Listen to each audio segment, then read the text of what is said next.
तो स्टार्ट करते हैं आज की क्लास को। काफी इंपॉर्टेंट क्लास आपकी होने वाली है। आज की क्लास में डिस्कस करेंगे द टावर। ये एक पोइम है जिसको लिखा गया है W.B. ईट्स के द्वारा। अब द टावर अगर कराते हैं तो एक कंफ्यूजन फिर से रह जाती है। द टावर 1928 आपका एक कलेक्शन भी है पोइम्स का, ठीक है, और एक आपकी सेपरेट पोइम भी है। तो हम आज जो डिस्कस कर रहे हैं वो पोइम है आपकी the tower, second poem of the collection tower 1928। ये सेकेंड पोइम है इस कलेक्शन की। तो मैं आपको द टावर भी कराऊंगा, यानी कि पोइम भी कराऊंगा, और आपका जो 1928 में पब्लिश हुआ कलेक्शन है वो भी कराऊंगा, दोनों कराऊंगा। तो डिटेल क्लास होने वाली है। जो भी इंपॉर्टेंट फैक्ट होंगे वो सारे बताए जाएंगे। तो चलिए सबसे पहले बात कर लेते हैं इस पोइम के फॉर्म एंड स्ट्रक्चर के बारे में। ये आपकी पोइम है जो कि सेकेंड पोइम है W.B. ईट्स के कलेक्शन द टावर की। इसको 1928 में पब्लिश किया गया था, आप लोग अच्छे तरीके से जानते हैं, ठीक है, गुड, वेरी गुड। तो the poem the tower doesn't follow any set four, यानी द टावर नाम की ये जो पोएम है ये किसी भी पुराने पैटर्न को फॉलो नहीं करती, जैसा कि विलियम W.B. ईट्स की कुछ अदर पोएम्स हैं उन जैसे पैटर्न को इसने फॉलो नहीं किया है। ये बिल्कुल एक अलग थीम पर, अलग पैटर्न पर आधारित है।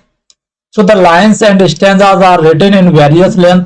Structurally the poem is divided into 3 sections. जिस तरीके से आपका T.S. इलियट का द वेस्टलैंड है, ठीक है ना, द वेस्टलैंड नाम का जो पोएम है जो आपके सिलेबस में है, सभी को पता है।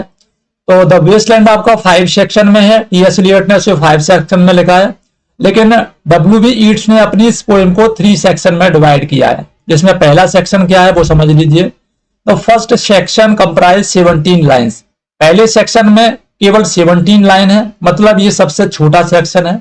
And it serves as an exposition. Exposition का मतलब है ये हमें दर्शन कराता है किस चीज का, talking about the poet's discomfort over becoming old. पहले सेक्शन में हमें ये देखने के लिए मिलता है कि जो पोएट है वो बूढ़ा हो चुका है और अपनी बूढ़ी उम्र पर, यानी कि अपनी एज पर, अपनी ओल्ड एज पर वो काफी ज्यादा डिस्कम्फर्ट फील कर रहा है। तो पहले स्टैंडा में हमें, पहले सेक्शन में हमें ये देखने के लिए मिलेगा। दूसरा जो सेक्शन है आपका उसके बारे में समझ लीजिए। जो सेकंड सेक्शन है दिस पोएम का, तो दिस सेक्शन यानी this second section comprise 8 line stanza, यानी कि हर स्टैंजा में 8 लाइन है और लगभग 13 स्टैंजा आपके इस सेक्शन में आपको देखने के लिए मिल जाएंगे। And it validates and questions the life of people who lived before him.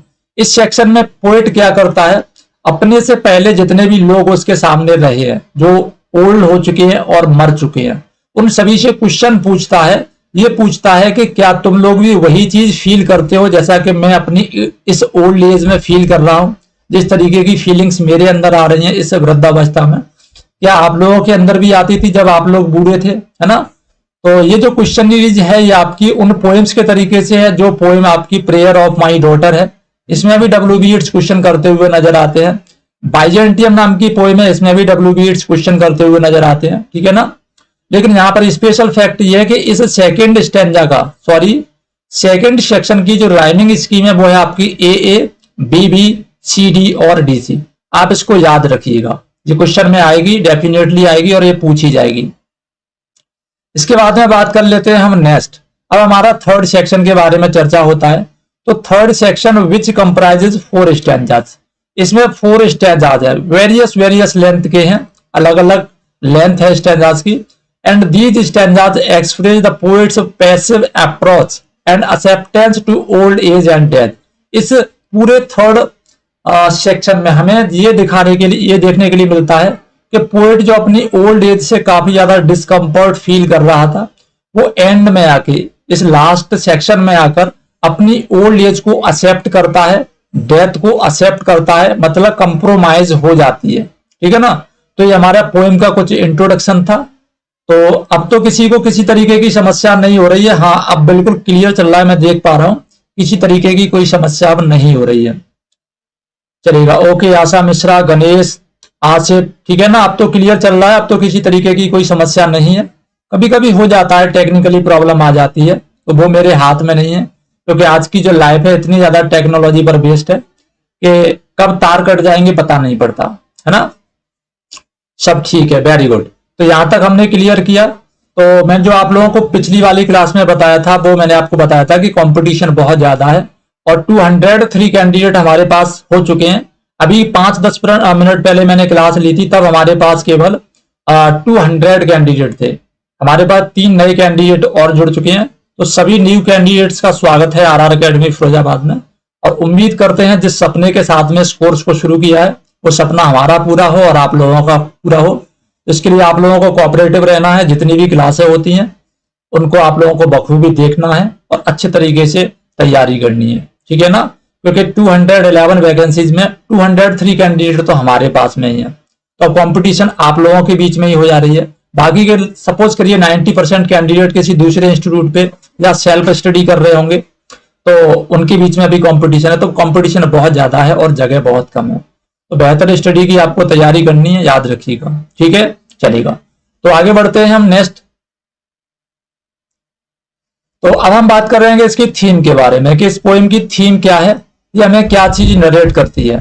तो द सेंट्रल आइडिया और द थीम, सेंट्रल आइडिया यानी कि जो केंद्र बिंदु होते हैं, केंद्रीय भाव जिसे बोलते हैं, उसी को हम थीम बोलते हैं। आप लोगों ने 9th क्लास में, 10th क्लास में, 12th क्लास में पढ़ा होगा कि इस पोएम का सेंट्रल आइडिया क्या है। तो जो सेंट्रल आइडिया होता है वही आपकी थीम होती है। तो the tower revolves around the poet's reaction to his own physical infirmity brought by the time. समय के अनुसार जैसे जैसे समय गुजरता चला गया, पोएट बूढ़ा होता चला गया, तो अपनी इस ओल्ड एज पर वो काफी ज्यादा डिस्कम्फर्ट फील करता है। यही इस पोएम की थीम है, ठीक है ना। By the time when he realise that his strength is deteriorating he was young and mature in his mind. जैसे जैसे उसकी एज होती जा रही है, यानी जैसे जैसे उसका जो शरीर है वो साथ देना बंद कर रहा है, he was young and mature in his mind, लेकिन उसका जो मेंटल स्ट्रक्चर है, उसकी जो मानसिक अवस्था है, वो एकदम ऐसा फील कर रही है जैसे कि वो दोबारा से जवान हो गई हो। उसके अंदर वे सारी फीलिंग आ रही हैं जो जवान लोगों के अंदर आती हैं। जैसे उसको जवानी पर फीलिंग नहीं आती थी, वैसी फीलिंग्स उसको अब आ रही हैं जब वो बूढ़ा हो चुका है। अब fresh imagination. So the poet inquire about the people who spent their life in love and passion if they too felt the same as the poet at old age.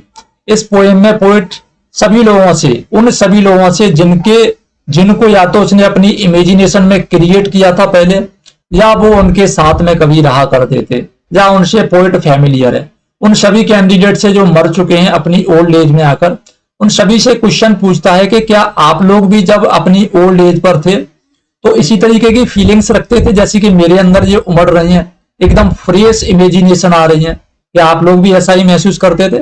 तो भले ही जो ईट्स है, यानी दो ही सीम्स टू बी एनोयड, भले ही वो बहुत ज्यादा गुस्सा नजर आता है, बहुत क्रोधित नजर आता है अपनी इस ओल्ड एज से जिसकी शुरुआत हो रही है, but at the last point जब फाइनल सेक्शन आता है तो रिकॉन्सियल हो जाता है, वो समझ जाता है और अपना समझौता कर लेता है अपनी उस ओल्ड एज से और अपनी उस आने वाली मृत्यु से जो कि निश्चित है। And where he present his will, हमें वो अपनी विल यानी कि जो अपनी इच्छा है उसको लिखते हुए नजर आता है, और उसका जो पॉलिटिकल टेस्टामेंट है वो हमें वो लिखता हुआ नजर आता है। तो ये आपकी थीम हो गई इस पोएम की, द टावर की, ठीक है, याद रखिएगा। हम बात कर लेते हैं सेक्शन 1 को पढ़ाएंगे, तो बड़े ध्यान से समझिएगा। जैसे कि मैंने बताया, सेक्शन 1 में जो पोएट है वो क्या करता है, अपनी ओल्ड एज पे बहुत ज्यादा डिस्कम्फर्ट है, बहुत ज्यादा निराशाजनक है और बहुत ही अजीब बिहेवियर कर रहा है, ठीक है ना। तो शुरू करते हैं। तो इस स्टैंजा को यानी इस सेक्शन को पढ़ते समय आप सेम वही फीलिंग लाएंगे अपने अंदर जो एक बूढ़े व्यक्ति के अंदर होती है। ऐसी इमेजिनेशन करनी है जैसे कि आप बूढ़े हो गए, है ना। तो पोएट कहता है, what shall I do with this absurdity. Absurdity का मतलब होता है एक खामखा, मतलब बकवास, ठीक है ना, एक ऐसी चीज जिसको कोई पसंद नहीं करता। तो what shall I do with this absurdity, O heart, O troubled heart, हे हृदय, दुखी हृदय, मैं इस एब्सर्डिटी का क्या करूं, है ना। This caricature decrepit age that has been tied to me as to a dog's tail. यहां पर उसने बहुत ही ज्यादा मॉकरी का यूज किया है। पोएट इन लाइंस में ये कहता है कि हे परेशान दिल, मैं अब इस एब्सर्डिटी का क्या करूं। एब्सर्डिटी का मतलब है ओल्ड एज से, क्या है, ओल्ड एज।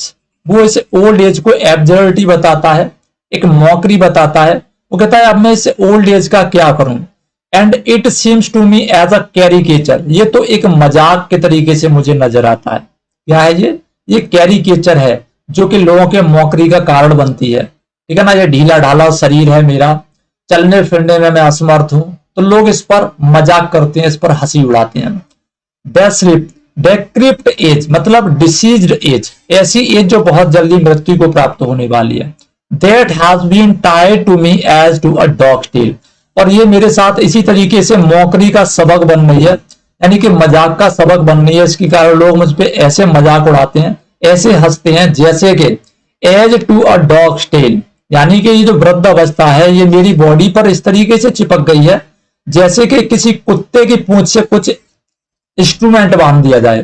यहां पर अभी इंस्ट्रूमेंट स्पष्ट नहीं किया ईट्स ने कि किस इंस्ट्रूमेंट की बात कर रहा है, लेकिन ये जरूर स्पष्ट है कि यहां पर ईट्स अपनी जो ओल्ड एज है उसकी कंपेरिजन उस कुत्ते से कर रहा है जिस कुत्ते की पूंछ में किसी मिस्चीवियस बच्चे ने या किसी मिस्चीवियस कैंडिडेट ने, XYZ वो कोई भी हो सकता है, उसकी पूंछ में कोई सामान बांध दिया है या कोई कपड़ा बांध दिया है, जिसको देखकर लोग क्या करते हैं, हंसी उड़ाते हैं, है ना।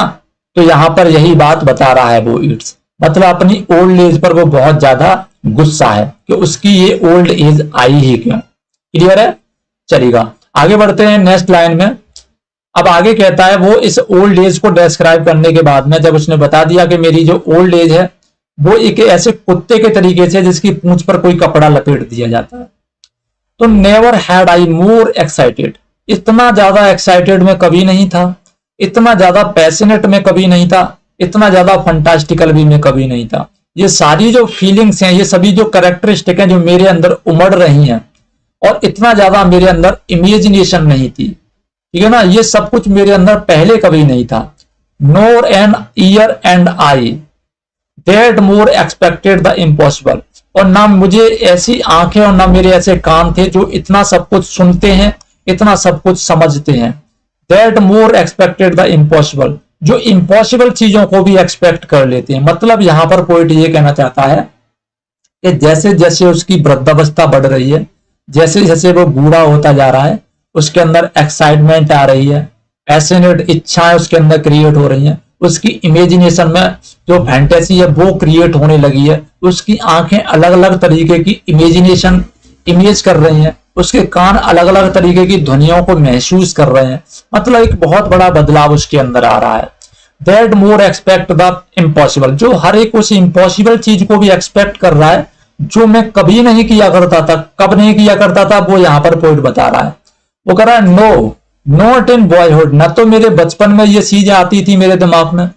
When with road and fly और the humbler बॉर्म I क्लिम्ड ban बलबेंस bag, ये क्या है, एक आयरलैंड में एक माउंटेन रॉक है, ठीक है ना। इस माउंटेन रॉक पर जब ईट्स छोटे थे, मतलब यंग एज में थे, तब कभी कभी तो बहुत तेज, ठीक है ना, रोड एंड फ्लाई का मतलब बहुत ही सुपर फास्ट तरीके से, एंड कभी कभी हमलर बॉर्न यानी कभी बड़ी आसानी से इस पर चढ़ा करते थे। तो ये जो चीजें हैं, एक्साइटमेंट, पैशनेट और fantastical imagination, all these qualities in his old age are too much exciting, बहुत ज्यादा उसके अंदर पड़ रही हैं। ये सारी चीजें उसके अंदर पहले नहीं थी जब वो छोटा था, यानी जब वो यंग था तब उसके अंदर ये सारी चीज नहीं थी।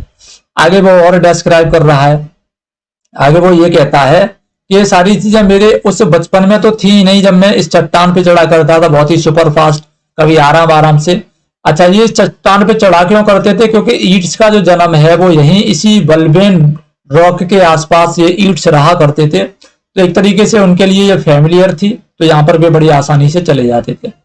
आगे कहते हैं and had the live long summer day spend, और वहीं पर मैंने पूरी गर्मियां बिताई थी, तब भी मुझे ये सारी चीजें याद नहीं आती थी। It seems that I must bid the muse go back, it's यहां पर अपने आप में विचार करते हैं कि मुझे ऐसा लगता है कि अब मुझे क्या कर लेना चाहिए, अब मुझे म्यूज से, म्यूज का मतलब है पोएट्री, क्या है, मुझे पोएट्री से विदा ले लेनी चाहिए, अब मुझे इस पोएट्री को लिखना बंद कर देना चाहिए।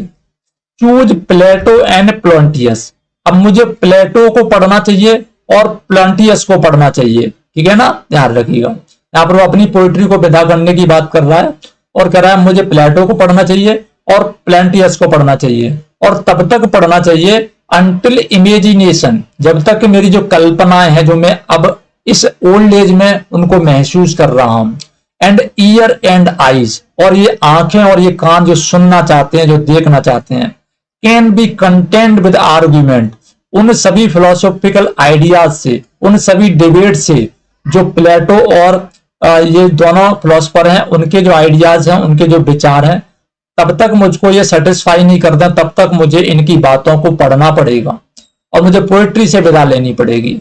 And deal in abstract things और be derided by a sort of battered kettle at the heel. कहता है मुझे इन सारी चीजों को समझना पड़ेगा, नहीं तो मुझे क्या हो जाएगा। पोएट अपने बारे में फिर से कहता है और भी डायरेक्ट, डायरेक्ट का मतलब है टू बी मॉक्ड, हंसी उड़ाना, किसी की मजाक उड़ाना, नहीं तो लोग क्या करेंगे, मेरी मजाक उड़ाएंगे। मजाक कैसे उड़ाएंगे, a sort of battered kettle, battered kettle का मतलब है फटी टूटी कोई कैटल है, कैटल का मतलब तो जानते हैं केतली को बोलते हैं, ये जो केतली होती है इसमें चाय वगैरह बनाई जाती है, तो टूटी फूटी केतली एट द हील, किसी कुत्ते की पूंछ पर बांध दी जाए, तब लोग जिस तरीके से हंसी उड़ाते हैं उस तरीके से लोग मुझ पर हंसी उड़ाएंगे, अगर मैंने अपने इस विचारों को जो मेरे अंदर अभी उठ रहे हैं, है ना, एक्साइटमेंट, इमेजरी, जो भी चीजें मेरे अंदर से बुढ़ापे में आ रही हैं, अगर मैंने इन एब्स्ट्रैक्ट थिंग्स को सेटिस्फाई नहीं किया, किस चीज से, आर्गुमेंट से, मतलब डिबेट्स, जो फिलोसॉफिकल आइडियाज हैं दोनों पोएट्स के, ठीक है ना, आपके सामने दिया ये जो दिए गए हैं प्लेटो और प्लोंटियस, इन लोगों के फिलोसॉफिकल आइडियाज को मैं पढ़कर अपने जो एब्स्ट्रैक्ट आइडियाज हैं उनको मैं अगर कंट्रोल नहीं कर लेता, तो जितने भी लोग हैं वो मुझ पर उसी तरीके से हंसेंगे जिस तरीके से कि किसी कुत्ते की पूंछ पर एक केतली बांध दी जाती है और लोग उसका मजाक उड़ाते हैं। तो ये हमारा पहला सेक्शन था। तो इस पूरे सेक्शन में पोएट ने क्या कहा, एक शब्द में मैं आपको बता देता हूं। पोएट बहुत ज्यादा डिस्कम्फर्ट है, बहुत ज्यादा एनॉयड है अपनी ओल्ड एज से।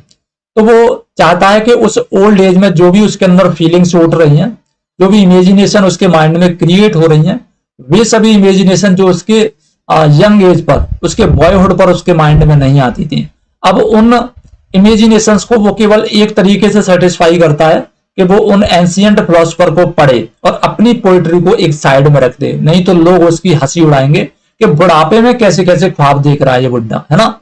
तो ये सारी चीजें होती हैं। तो ये हमारा पहला सेक्शन कंप्लीट हो गया है। मैं इसको थोड़ा सा डिटेल में समझा देता हूं लाइन वाइज, ठीक है। लाइन वाइज तो मैंने करा दिया, इसकी समरी समझ लीजिए। तो first section of the poem the tower deliberates on poet's dissatisfaction with the old age, यानी कि जो वृद्ध अवस्था है उसकी वृद्ध अवस्था से जो वो डिससेटिस्फाइड है, उन सारी चीजों को यहां पर वो एक्सपोज कर रहा है और कहता है he used a worried tone, बहुत ही चिंतित अवस्था वहां पर दिखाता है, to present the contrast between his old body, यानी कि उसका जो वृद्ध शरीर है उसके बीच में कॉन्ट्रास्ट दिखाता है और उस ओल्ड बॉडी के अंदर जो यंग स्पिरिट है, जो नए नए ख्वाब देख रही है, उन दोनों के बीच में आपको कॉन्ट्रास्ट यहां पर देखने के लिए मिलेगा। So the disappointment is revealed in the image where he compare old age some annoying thing that is tied to a dog's tail, यानी कि वो उन अपनी जो ओल्ड एज है, ओल्ड एज की जो कंपेरिजन है वो उससे करता है कि किसी कुत्ते की पूंछ पर किसी तरीके का कोई सामान बांध दिया हो और लोग उसे देखकर हंस रहे हों। The poet feels his eyes and ears, his imagination and passion are too strong as age is pass, जैसे जैसे उसकी उम्र होती जा रही है वैसे वैसे उसकी जो इमेजिनेशन है वो और ज्यादा स्ट्रांग होती जा रही है, उसकी जो पैशन है वो और ज्यादा स्ट्रांग होती जा रही है। And he finds them being stronger and emotion to word off, वो इतना ज्यादा स्ट्रॉन्गर होता जा रहा है उसका जो ख्याल है, उसका जो इमेजिनेशन है, कि उसके लिए उसके पास शब्द नहीं है कि वो क्या कहे। तो वो ये फील करता है, he feels in himself as if his time has come to bid adieu to poetry, कि शायद अब ये वो वक्त आ गया है जब कि मुझे पोएट्री को विदा कर देना चाहिए, मतलब मुझे पोएट्री लिखना बंद कर देना चाहिए। And read the masters Plato and Plotinus, और मुझे जो मास्टर हैं, ठीक है ना, जो फिलोसफर हैं प्लेटो और प्लोंटियस, इनको पढ़ना चाहिए। Otherwise he thinks his name will be dragged in the मायर, नहीं तो लोग क्या करेंगे, लोग उसके नाम का मजाक उड़ाएंगे। तो गाइस हमारा पहला सेक्शन हो गया है, ठीक है ना। और क्योंकि ये क्लास आपकी 5 बजे मैंने शेड्यूल की थी, but lack of internet connection और कुछ टेक्निकल प्रॉब्लम के कारण ये क्लास आपकी मैं आज यहीं पर क्लोज करता हूं।